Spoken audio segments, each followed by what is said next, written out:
Hey guys, Takuyasugi here with a new hero on Korean Lost Saga. This is hero 172, Trapmaster. So he be all about that trap life. But yeah, this is a regular hero. You can buy it with GP if your rank is permitting, and then you can play it. So it uses a shovel, kind of a neat little part of him there. He has like a very kind of trapper-esque aesthetic with the whole, trapper hat and everything. But let's check out what he can do here. You've heard me enough rambling on here. 3-hit basics, 1, 2, 3. Third hit will launch. You can loop these at least 2 times, maybe more. Who knows? Maybe more. These will actually lift off stun feints and whatnot. So you can see he was going to fall down on the ground. So if you want to do like a little juggle, there you go. So this character will utilize its 5-meter passive on its hold D. So your D hold, you'll put down a little trap there. It'll dig in the ground. And these are invisible, but I can't really adequately demonstrate that. But, the helmet will actually allow you to see the traps. So, wearing the trapper hat as a passive can let you see these little mush hills there. So hold D, you'll put out some traps. Your 5-meter passive will go away with each one of these traps, so you can have up to 5 single traps laid down. And if someone falls over these, let's try to get Def K into these things. So you can see he rose up a little bit there and then triggered them. It'll create like a little fence barrier around people, and if they get knocked into it, they'll get like a little mini stun, which will keep them standing and give you like a little free hit and stuff as well. So the traps will stay out there for a long time. And you actually have the option to build up your traps. So you can build it up to 2 meters of the trap. So you can use 2 meter on one trap pile thing. Or you can use 3 in a little puddle there, dirt pile. So let's see how it looks like when we do a tour. So you can see the traps will disappear as long as you have the maximum out. You'll just replace the oldest one, I believe. So let's not come into the 2 trap here. So the 2 trap will actually lift him up and stun, and the barrier will be a little bit longer as well compared to the first little trigger. And of course, this little stun effect as well is a big part of it, because it'll allow you to go into your air hold D or something like that, and then you'll have time to set up little traps as they're rising up and stuff, and they'll still get little feints, a second little feint, as long as they're inside that little field of the 2 trapper. The 3 trapper, let's just go ahead and build it up here. I don't want to fool with knocking them into the other one. The 3 trapper, whoops, messed it up already. Pop him to the 3 trap. 3 trap will put down a little poison field and still do that little, oh my god, I'm freaking out kind of effect. And the barrier will naturally be a little bit bigger as well. So overall, if you get someone to a 3 trap, you're going to poison them, and then you'll be able to just ruin their day really badly, and it'll be nice. Really good having people in these traps, because you can just bounce them off these walls and stuff and just continuously damage them with your basics and really put the pressure on people and stuff. It's really good. And if they try to run out of it, or even if their little body hits you in it, I think if you put it like down behind you, let's go ahead and show with the robots here. Let's try to just get one of these guys to walk into it as I'm fighting the other one. So let's see if we can get him to walk into it. So you can see it'll stun someone even trying to walk into it. And if they're trying to attack you as well, and they happen to hit the wall, there you go. They're going to get stunned off of that as well. So you can play defensive on this character really well. The traps are a blast to use, and there's endless combo potential behind these traps as well. So you can do a lot of crazy swap combos and stuff. I believe the Korean video did like one with the powered character. But moving on, let's go on to the other stuff here. So dash attack, 2-hit dasher. The first hit's just a little flinch. The second hit will knock back someone a little bit. So if you're trying to get people knocked back into a little trap or into the wall of your trap once it's triggered, this is a good option, because this will push back really nicely. Hold D dasher. The first hit will bounce down, and you can either choose to juggle off this with your basics, or you can choose to follow it up with a second D dasher press, and that'll launch them over top of you. This is pretty useful for getting people into traps like nearby you, behind you or so. And maybe once in a while you can edge people with this. It's pretty good knockback considering this launches them behind you. It's pretty decent. But yeah, pretty nice stuff there.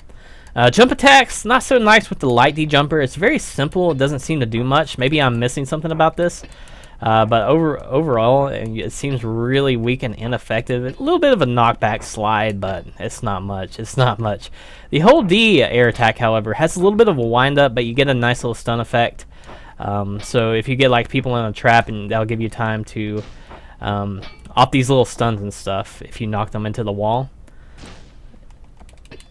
you'll get that stun, and then you can do your air hold D and then do something off that. Maybe your hold D dasher to set up another trap or so. There's a lot of potential on this character, so go nuts, go nuts, go nuts. Other things, your defensive capabilities on Trapmaster. I keep wanting to call him Trapper Keeper. I am Trapper Keeper. So you have a deflect on the character. Pretty easy to deflect with as well. Even though as soon as I say that, I forget how to deflect. There we go. I always try to get 3 in a row, but you get the gist of it. You get the gist of it. So pretty nice. So let's go into the weapon skill here. Weapon skill. You have 3 triggers on this. It goes this far. So that's the maximum range in a little circle there. And if you use the attack key, it'll put down the cage around someone, and it'll pull these little spikes up from the ground as well. And you can juggle off these and still use the cage to get some standing stuns and stuff. So that's pretty decent. That's pretty decent. The jump attack key, when you have your SD cursor out, it will bring up the little cage, and it'll put a little pool down, which will drop someone beneath the map. So think of like, Earthbreaker or Terra, whatever you want to call the character. I used to call it Destroyer all the time. So using your jump key, just drop them down quick. Like this is really good for like prisoner mode or so. And the block key on the SD will simply do a little poison field. So pretty nice there. And again, if I didn't mention about the traps, if you do have someone like grounded, maybe you knock them down suddenly, you can use that hold D in the air to restand them, because the cage will lift off grounded foes and put them back into a standing stun state, which will allow you to get some more combo opportunities. So he probably has an infinite. And he would be pretty wild to combo with. Armor skill. You start digging. You have so long to dig a hole, and this is your max range right there. But unfortunately, my timer ran out. So max range. There you go. You'll fall down into your hole, and then you'll come out the other end. Pretty simple and straightforward. It doesn't seem like you can go inside that hole, however, but you can go back inside the other hole. So if you need to get your teammates back into the action a little bit quicker, or maybe create a nice little path for them to get around the map or so, that's a way to do it. I don't see where it really does anything offensively or anything. It seems like it doesn't do anything, but it will continuously teleport you, which can be kind of confusing. Maybe it could be even trolly with your teammates or so too. So that could be. Oh wow, it looked like I got bugged for a second there. It was kind of interesting. I think it stuck me in the ground for a second. That would be crazy. That seems like a really bad bug right there if that works like that. That's strange. That was strange. But yeah, simple kind of utility kind of skill, it looks like. I'm not sure if it has any offensive practicality. The helmet skill, I don't know if you can call it a skill. The only thing I think it does is let you see traps as you're setting them out. So, it may have some kind of passive boost on it. But definitely without this helmet, you won't see these traps until it's too late, maybe. Until it's too late. But yeah, helmet is pretty much used for seeing all these traps. Trinket skill. Pull out a little cursor pool, and then you put a drill down on someone. Very simple and straightforward. If you get the proper trigger there, it will drop them to the ground. Otherwise, it will just, kind of mash someone into the ground here. Let me show you the max range here. Max range, pretty fair. Let's try to get the on the button pulse here. That might have been on the button. Nope. So you definitely have to land that cursor properly in order to get the drop portion. That looked like I got it right there. Yep, down he goes. So decent trinket skill there. Again, another little drop kind of maneuver. So yeah, that'll do it for Trapmaster Trapmaster here today, guys. So very interesting character. He's gonna take some getting used to, but I mean, you can cheese the heck out of people with these barriers. It's gonna be really useful for team fights as well, and you can keep these traps like up 24/7. I mean, you can keep it going for a long time. Look at this. This is just really simple, and I'm sure someone can jump over it. Like, it looks like you could jump out of it. I'm pretty sure you can jump out of it, in fact. But, you know, if someone's, like, trying to rush at you and this lands on them, your pressure game is going to be really intense. It's going to be really good. So, you know, have a couple of traps out. You know, I would recommend the 2 traps, since that will allow you to get some really nice combo setups and stuff. So, you know, they'll get that little stun even if you don't hit them. And that'll allow you to do a lot of nice things off that. So, you know, it seems like that stun feint right there was very short on the air hold D. I don't think it gives you enough time to do the dash hold D. Let me try that again. I didn't test this. I might be a little bit slow. It looks like I could get it if I was a little quicker. Let's try it. A little quicker. Gotta speed it up. Gotta speed it up.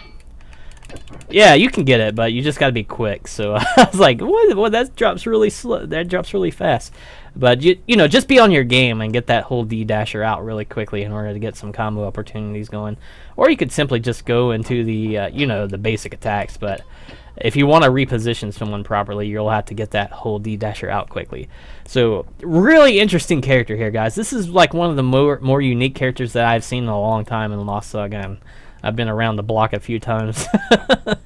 But yeah, it's definitely a really unique kind of character. You know, it definitely has like signs of Sapper, but he's got his own identity apart from Sapper. He's not just like a bunch of mines that you can counter really super easy.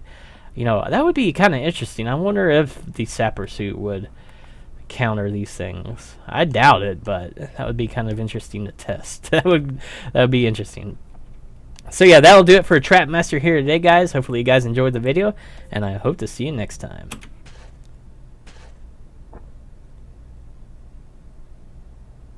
I found it. I found it.